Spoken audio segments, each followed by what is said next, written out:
Act 3, Scene 2. First, guys, just look at your book when I am reading the extract, and when I will say the answer, then write after me. Portia. And yet a maiden hath no tongue, but thought, I would detain you here some month or two. Before you venture for me, I could teach you how to choose right, but then I am forsworn. So will I never be. So may you miss me. But if you do, you will make me wish a sin that I had been forsworn. Beshrew your eyes. They have overlooked me and divided me. One half of me is yours, the other half yours. First part. Where does this scene take place?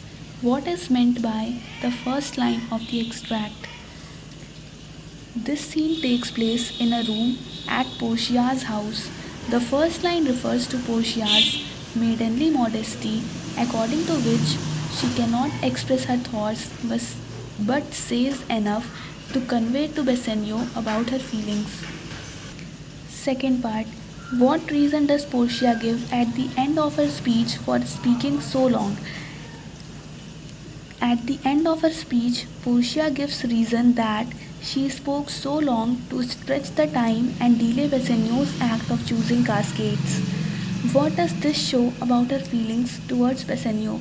This shows that she loves Bassanio and do not want to lose him soon. Why can't Portia teach Bassanio to choose the correct cascade? Portia can't teach Bassanio to choose the correct cascade because she has promised her father not to reveal the secret of cascades to anyone. If Bassanio were to make an incorrect choice, what would Bassanio do? If Bassanio were to make an incorrect choice, Portia would have wished that she had broken her promise. Fourth part. Give the meaning of Beshrew your eyes, or they have overlooked me and divided me. Portia means to tell Bassanio that he has bewitched her by looking at her, and she no longer acts like herself. She says that half of her belongs to him and the other half to her. Even if the latter half is hers, it would still be his. So she is entirely his. Fifth part. What light does the extract throw on the character of Portia? What feelings does she have for Bassanio in the scene? The extract shows that as a lover, Portia loves Bassanio and does not want to lose him and wants to detain him with her for a month or two. She affirms that she is completely his, but as a dutiful daughter, she will never guide Bassanio to choose the right cascade as it would break the promise to her father. Second extract. Portia. Let music sound while he doth make his choice.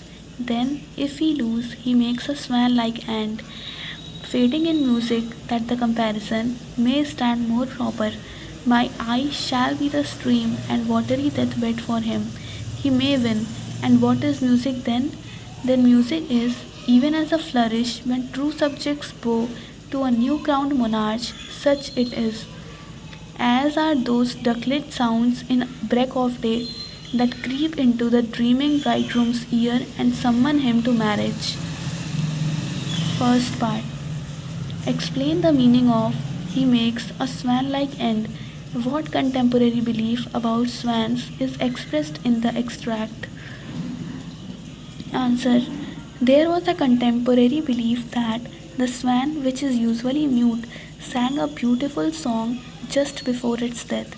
If Bassanio were to die, that is, lose the love for Portia by choosing the wrong cascade, then his end will be accompanied by the fading music, like the swan that sings before it dies. Second part. Why does Portia order music to be played while Bassanio makes the choice of cascades? Portia orders music to be played while Bassanio makes the choice of cascades to make Bassanio feel that outer appearances are fake and deceptive, and to secretly tell him that lead cascade contains her portrait. To what does Portia compare the music? Should Bassanio choose correctly?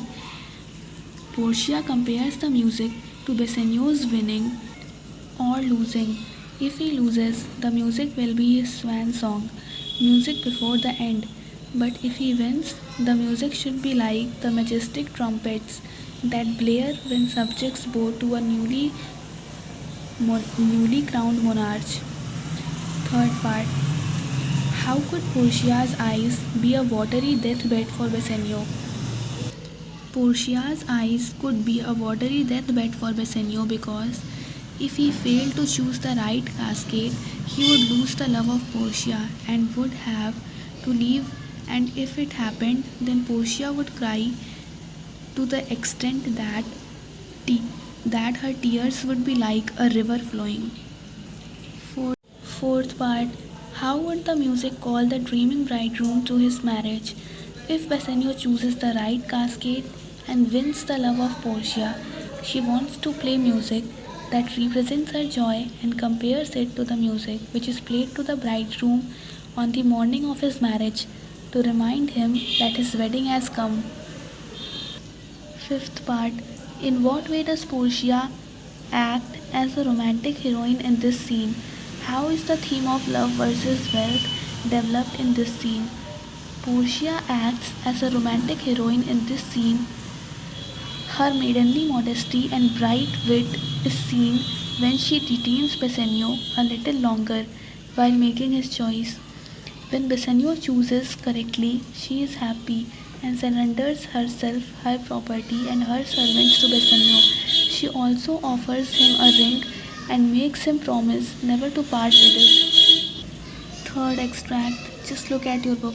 Portia, with no less presence but with much more love than young Alcides when he did redeem the virgin tribute paid by howling Troy, the sea monster I stand for sacrifice. The rest aloof are the Dardanian wives. With bleared visages come forth to view the issue of the exploit. Go Hercules. First part. Who is Alcides? What is the virgin tribute? How did Alcides save the virgin tribute? Guys, write after me. Alcides refer to young Hercules, son of Alcaeus. In Greek mythology, he is depicted as a strong and courageous youth. Virgin tribute refers to Hesione, the unmarried daughter of the Trojan king.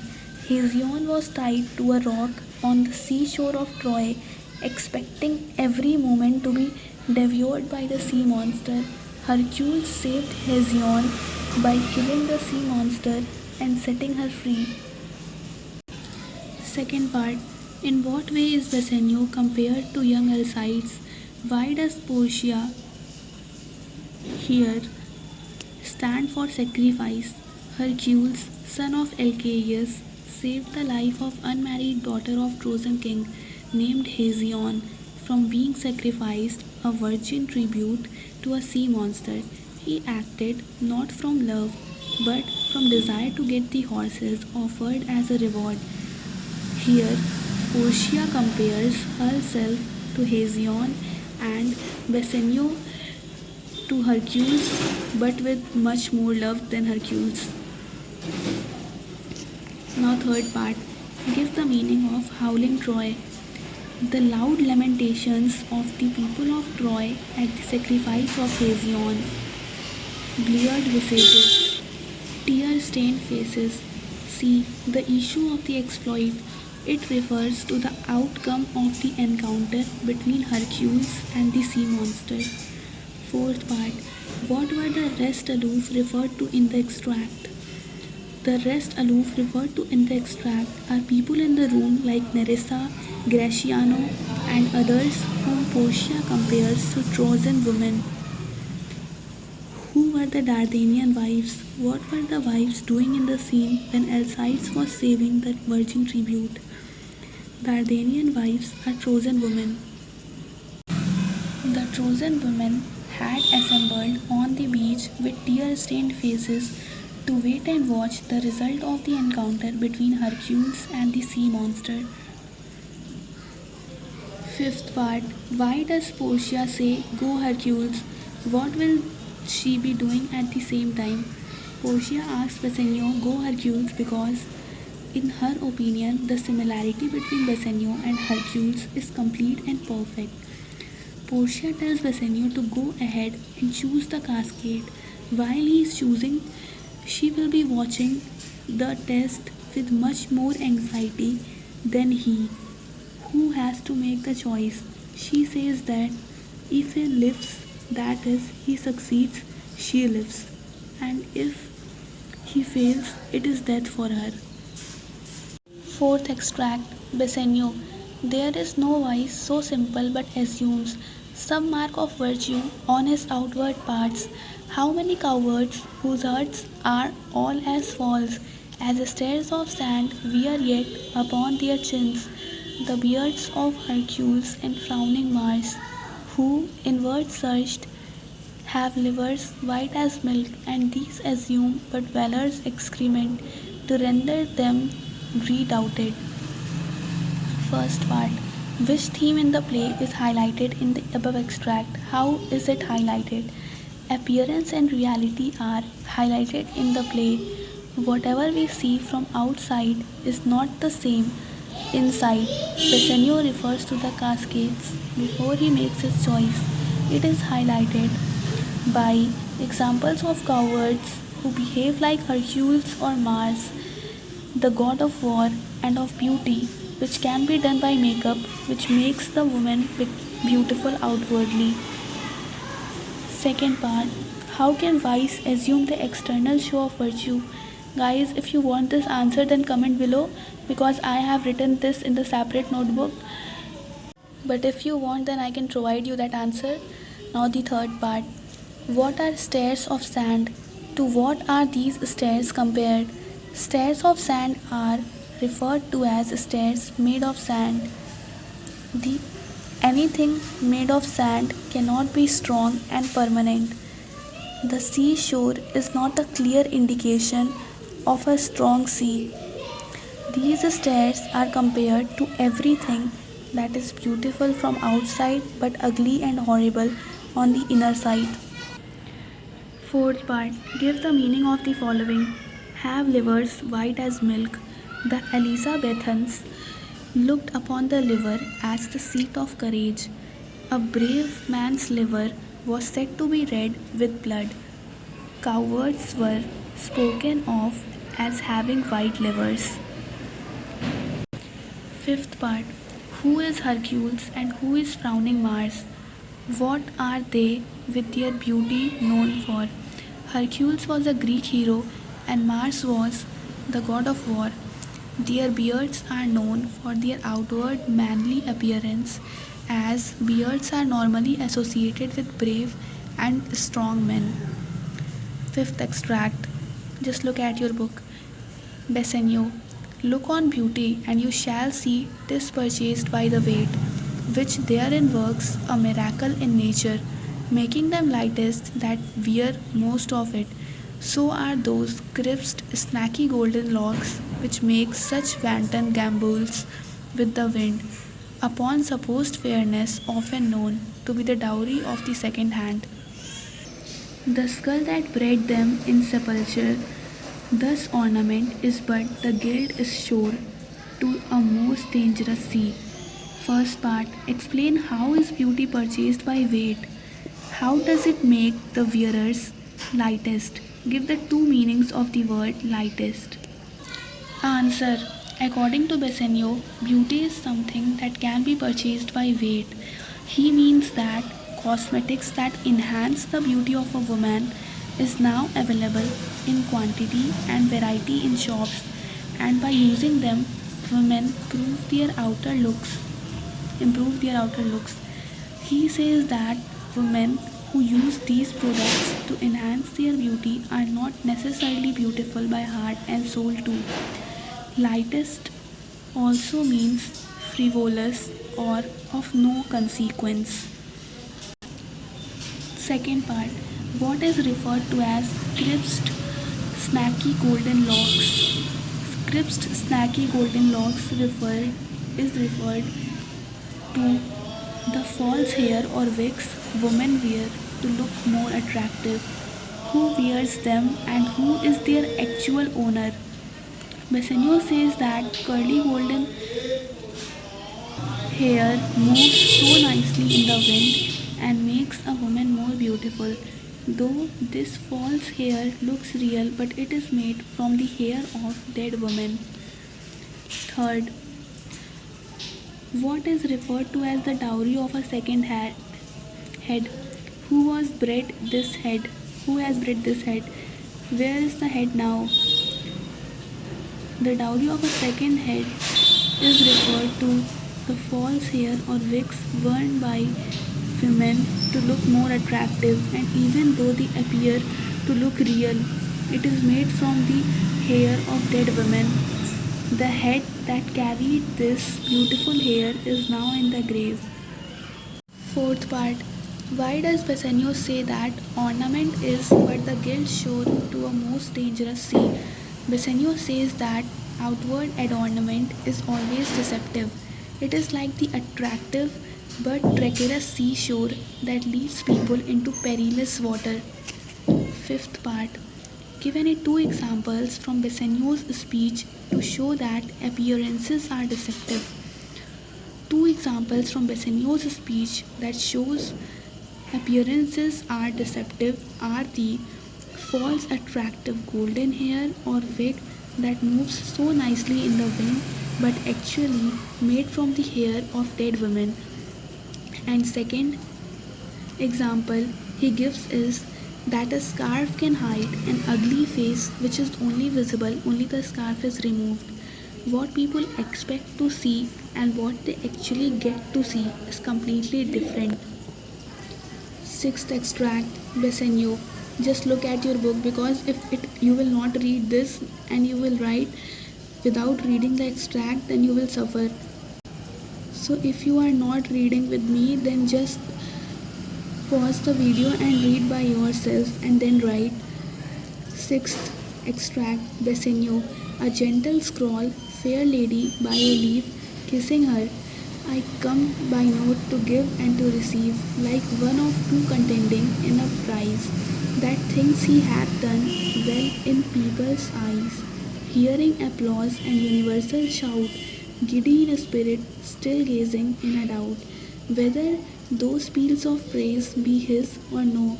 So thrice fair lady, stand I even so, as doubtful whether what I see be true, until confirmed, signed, ratified by you. First part. Where was the gentle scrawl? Give the summary of what was written on the gentle scrawl. The gentle scrawl was in the lead cascade which Bassanio opened. Guys, here also the second part I have written in separate notebook, but if you want you can comment below. I will provide you the answer. So now the second part. What prize had the speaker won? Give the reasons which led to the winning of the prize. The speaker, Bassanio, had won Portia as the prize. Bassanio chooses the correct cascade, that is, lead cascade containing Portia's portrait. Its simple look impressed Bassanio more than the protestation of gold and silver. Besides, the inscription on the cascade stated that the man who chooses it must give and hazard his whole being, which means his true love. Third part. What was the speaker asked to give and to receive? The speaker was asked to go to the lady and claim her as his own with a loving kiss and receive a kiss from her. Fourth part. Give the meaning of universal shout. Shouts of approval from everyone. Be giddy in spirit, overwhelmed with joy. Fifth part. To whom does the speaker compare himself? In what way does he compare himself? Why is the speaker doubtful whether what he says is true? Answer. The speaker compares himself to someone who has just won a contest and thinks that everyone is cheering for him. The speaker is still doubtful for his victory and he asks Portia if what has just happened is true and asks for her confirmation. Seventh extract. Portia. Myself and what is mine to you and yours? is now converted, but now I was the lord of this fair mansion, master of my servants, queen over myself, and even now, but now, this house, these servants, and this same myself are yours, my lord. I give them with this ring, which when you part from, lose, or give away, let it presage the ruin of your love, and be my vantage to exclaim on you. First part. Which possessions of hers does Portia transfer to Bassanio after he chooses the correct cascade? After Bassanio chooses the correct cascade, Portia transfers her mansion, her servants, herself, and all her possessions to him. Second part. Mention three of the wishes of Portia which expresses her desire to excel in everything.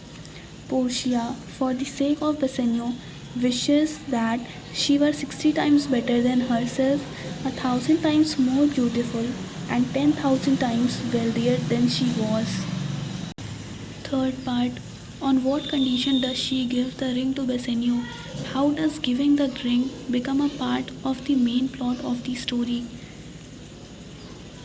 As a token of her love to Bassanio, Portia gives him a ring. She warns him that if he parts with the ring or loses it or gives it away, that will be the sign that his love for her is dead and give her the right to reproach him. Giving the ring becomes a part of the main plot in the story as it starts the ring episode we come across later in the play. Give the meaning of let it presage the ruin of your love and be my vantage to exclaim on you. Portia asserts that if Bassanio loses the ring she has given him, it will be the sign that his love for her is dead and will give her the right to reproach him. Fifth part. After Portia's speech, what does Bassanio say in his excitement? What assurance does he give to her about the ring? After Portia's speech, Bassanio is overpowered with emotion and he tells Portia that her love and goodness has made him speechless. Regarding the ring, Bassanio promises Portia that when the ring leaves his finger, his spirit will flee and his life will leave him. He will part with the ring only at his death. 8th extract. Gratiano, my lord Bassanio and my gentle lady, I wish you all the joy that you can wish, for I am sure you can wish none for me. And when your honors means to solemnize the bargain of your faith, I do beseech you, even at that time I may be married too. First part. Give the context in which Gratiano speaks these words. What good wishes does he give to Bassanio? Just right after me. After Bassanio's successful selection of the right cascade and after the speeches of Portia and Bassanio, Nerissa greets them and wishes them great joy. Thereafter, Gratiano speaks these words. Gratiano wishes Portia and Bassanio that all the joy and happiness they desire may be showered upon them. Second part. What request does Gratiano make to Bassanio? Gratiano requests Bassanio to grant him a special favor, that is to allow him to marry at the same time of the marriage ceremony of Portia and Bassanio. What condition does Bassanio put regarding Gratiano's request? Bassanio gives his consent most heartily, provided Gratiano can get a wife. Fourth, explain how Gratiano's fortune too stood upon the cascades. Gratiano's fortune too stood upon the cascades because he loved Nerissa and they had a deal that if Bassanio chooses the right cascade, then only they will marry to each other. Now the fifth part. How has Gratiano Nerissa episode added humor to the story in this scene? Besides Gratiano Nerissa proposal, there is another ordinary couple in this extract name the couple and state how they will be united. Graciano Nerissa episode has added humor to the story. The romance and marriage of Nerissa and Graciano strengthen the old belief that characters in association with nobility are themselves ennobled. Graciano experienced the joy of love in the company of Bassanio, and Nerissa, being educated by her mistress Portia, was able to win a gentleman's love. Graciano, with keen sense of humor, arouses much mirth and laughter in the scene. The couple is Jessica Lorenzo. They have united themselves at masquerade party and then eloped from there and came before Bassanio and Portia. Ninth extract Portia. There are some shrewd contents in your same paper that steals the color from Bassanio's cheek. Some dear friend dead, else nothing in the world could turn so much the constitution of any constant man. What, worse and worse. With leave, Bassanio, I am half yourself, and I must freely have the half of anything that this same paper brings you. First part. Where does the scene take place? Who brings the letter from Antonio to Bassanio? This scene takes place in a room in Portia's house at Belmont. Celerio brings the letter from Antonio to Bassanio. Second part. How does Portia conclude that there is some bad news in the letter? What could be the bad news according to Portia? Portia concludes that there is some bad news in the letter because as soon as Bassanio reads the letter, his face turns pale and he becomes greatly agitated. According to Portia, the bad news in the letter must be about the loss of someone loved by Bassanio. Third part. What right does Portia now have to know from Bassanio the contents of the letter? Portia asks Bassanio to tell her the cause of his sorrow, that is, about the news that letter has brought, as she and Bassanio are one, and she has the right to share in everything that happens to him. Fourth part.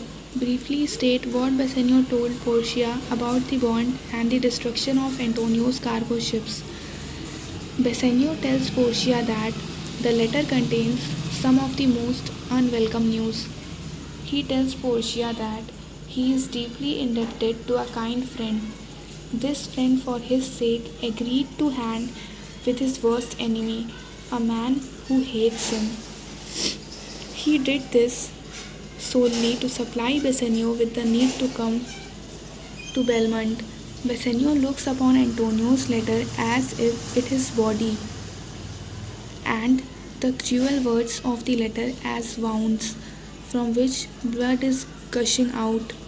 He then tells that all the ships of Antonio have been wrecked on the dangerous rock. Fifth part. What did Celerio say about Shylock's insistence on the forfeiture of Antonio's bond? What happens to the bond at the end of the play? Celerio says that even if Antonio had sufficient money to pay off Shylock's debt, he will not accept the payment. He tells that 20 merchants, the Duke, and the noblemen of the highest rank in Venice have tried to persuade Shylock to be reasonable, but without any success. 10th extract Jessica. When I was with him, I have heard him swear to Tubal and to Chus, his countrymen, that he would rather have Antonio's flesh than 20 times the value of the sum that he did owe him. And I know, my lord, if law, authority, and power deny not, it will go hard with poor Antonio. First part. Who are Tubal and Chus? What did Jessica hear Shylock swear to Tubal and Cus about the bond? Tubal and Cus are two Jewish friends of Shylock. When Jessica was at home, she had heard Shylock swearing to Tubal and Cus that he will have the penalty carried out, and that a pound of Antonio's flesh would give him more pleasure than to be paid the debt 20 times over. Second part. What could the Duke, law, and influential citizens do to prevent Shylock from taking his cruel forfeiture? The Duke, law, and influential citizens would use all their powers of persuasion to prevent Shylock from taking his cruel forfeiture. Third part. What is the danger if the forfeiture is denied to Shylock as per the terms of the bond? If the forfeiture is denied to Shylock as per the terms of the bond, there was the danger of Shylock taking legal action against the city's governors and call in question the equality of rights of foreigners with the citizens of Venice. Thus, there was the danger of Shylock bringing discredit to the business in Venice. Fourth part. What does Portia offer to do in terms of payment to Shylock in cash? Portia offers to pay him double the amount, then she says to give him double of 6,000 and then 3 times of that. Later she says that she will give him enough gold to pay the debt 20 times over. Fifth part. What does Antonio's letter state about his last wish? What does his last wish show about his character? Antonio's last wish is to see Bassanio before he dies and says that all the debts are cleared between him and Bassanio. However, he adds that Bassanio should do as he wishes and should not pay any attention to Antonio's welfare. 11th extract. Portia. First go with me to church and call me wife, and then away to Venice to your friend. For never shall you lie by Portia's side with an unquiet soul. You shall have gold to pay the petty debt 20 times over. When it is paid, bring your true friend along. My maid Nerissa and myself, meantime, will live as maids and widows. First part. What were Portia's secret plans in sending Bassanio to Venice? Portia gives money to Bassanio and sends him to rescue Antonio. She makes a plan to disguise herself as a lawyer and Nerissa as her assistant, and then go to Venice to rescue Antonio from the clutches of Shylock. Second part. Give the meaning of call me wife. Make me your wife. Get married to me. With an unquiet soul. With a disturbed, grief-stricken mind. Third part. What is Bassanio supposed to do as far as Antonio's forfeiture of the bond is concerned? Bassanio was supposed to go to Venice and offer double the amount of bond to Shylock and cancel the bond. If he did not agree to that, Bassanio is to offer him double of 6,000 ducats or 3 times that amount or even 20 times the bond amount. Fourth part. What would Portia and Nerissa supposed to be doing in Belmont after their husbands leave for Venice? What did they really do? Portia and Nerissa would be supposed to stay in Belmont as widows, but in fact they did not do so. Portia and Nerissa went to Venice in disguise of a lawyer and her assistant respectively and played a constructive role in saving Antonio from the clutches of Shylock. Fifth part. How important is this scene for the forward movement of the storyline? After the choice of the cascade by Bassanio, Portia takes over the leadership in the play. What are your views on this statement? It is true that this scene is important for the forward movement of the storyline. It completes the cascade story and brings it in direct contact with other stories. The Bond story, Nerissa Graciano love story, and the Ring story.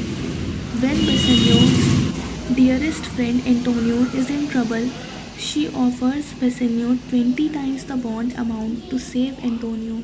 She herself wears the character of a lawyer and, using a perfect blend of mercy and justice, saves Antonio. So, guys, I hope it helps you. Thanks for watching, and if you want any of the questions answered, then just write in the comment section.